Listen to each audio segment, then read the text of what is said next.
back. You are watching and listening to Breakfast with Stephen and Ellie. Now let's show you a gorgeous picture, should we, this morning. It's Catherine and William, the Prince and Princess of Wales. It's on the front of the Mail on Sunday this morning as they celebrate their 12th anniversary. Well, they look very happy, don't they? Very relaxed. They do look very happy. They seem to fit in well with each other, don't they? Yeah, lovely. And speaking of the royals, yesterday we showed you this photograph on the left. It was in the Telegraph, and we did say it looked a bit like a mugshot, didn't it? Black and white photo with Wales, HRH, the Prince of, written underneath. But today in the U magazine, which is the Daily Mail, I believe, the Mail on Sunday, in the U magazine, this is a photo taken 5 years later. Look at the difference.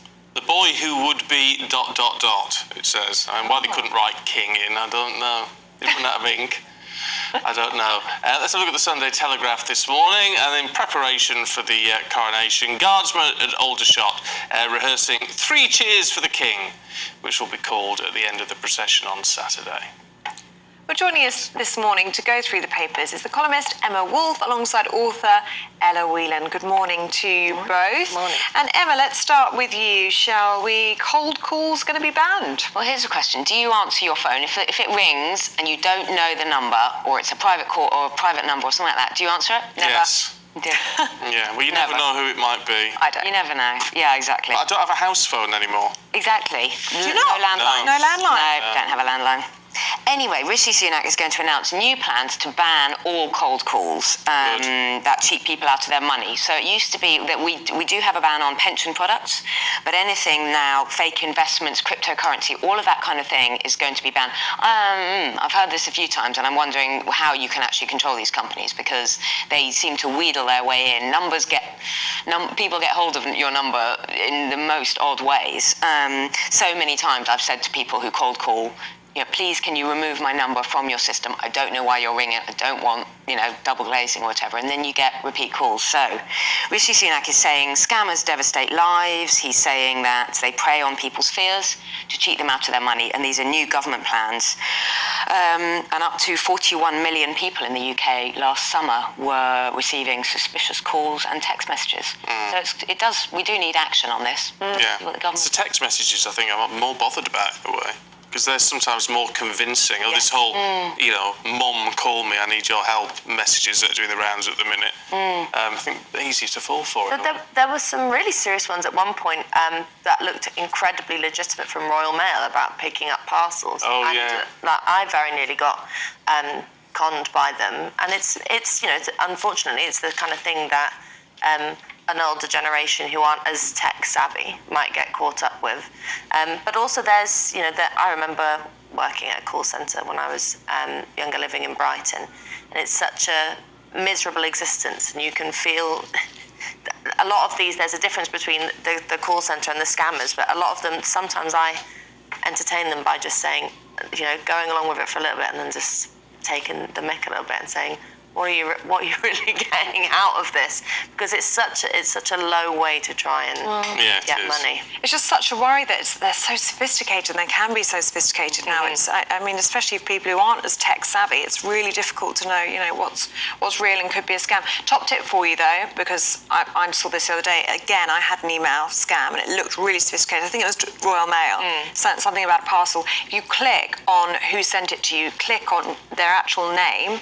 And it said Royal Mail. I clicked on it, and then it came up with the actual email address, and it's 12345 whatever it is, and it's all odd numbers, and then you know for sure it's a scam. It's also problematic. That's a good tip for you. Even doing that is problematic, because sometimes when you open up, it can then infect. The technology now. Yeah. Even clicking on the email can then infect your device. Yeah. Don't click on the email. Click on their name. And it will show you they're real. That's just a tip there. No, you've got to be careful. You do. To the Observer, Ella, looking at social media and Andrew Tate and all this sort of thing. Well, yeah, it is a bit tiresome, isn't it? But it's this kind of interesting story in the Observer. They've spoken to a head of a charity called Diversify, which is based in Rotherham and works with schools on issues like inclusion.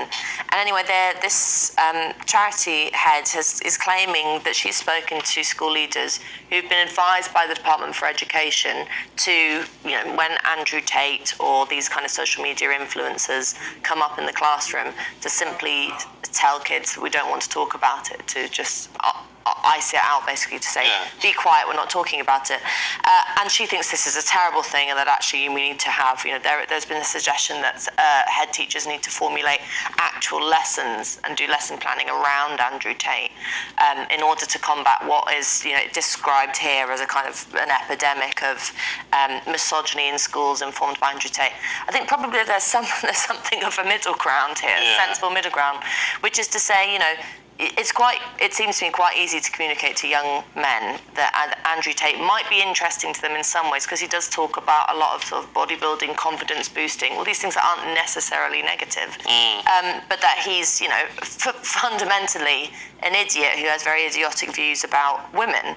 And that's a conversation that you can easily have with young men who are not dinosaurs and are not monsters. No. You can communicate with them, but also at the same time, the idea that we will be taking up precious school time with lessons on this guy fills me full of horror as well. So I think, that it's just interesting that he's captured such a that he has become such a panic point at schools. And I think a lot of parents are probably wondering why it's become such a phenomenon when there have been social media influencers like him before, and boys aren't necessarily, they're not kind of not walls. We can talk to them, we can communicate with them. I think a lot of the time we treat young men like these sort of out of reach little monsters that need. It's very odd though, because if you look at his Twitter feed and all the rest of it, he's got a messiah complex, this fella. Oh, it's extraordinary. He's completely deluded. But the interesting thing, and I remember listening to a young man on a radio program talking about this, is that the thing that resonates with young guys isn't the stuff about women making me sandwiches. I think most young men know that that's stupid. But it's that this whole kind of, you can be a real man, you can have confidence, and you have to ask the question, why aren't we giving that to young men in a positive way ourselves? Why are they turning to this online weirdo to find their kind of feel-good factor? And I think that's probably something that schools don't need to dedicate lessons to, but maybe we could think about. Yeah, I think it's a very valid point. Maybe it starts at home as well.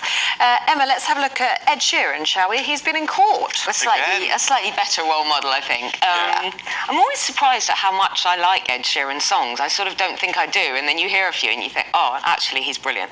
Anyway, poor Ed Sheeran back in court again. He's been back in court again on another copyright infringement case. This keeps happening. He keeps getting cleared. It does, because he's overwhelmingly popular.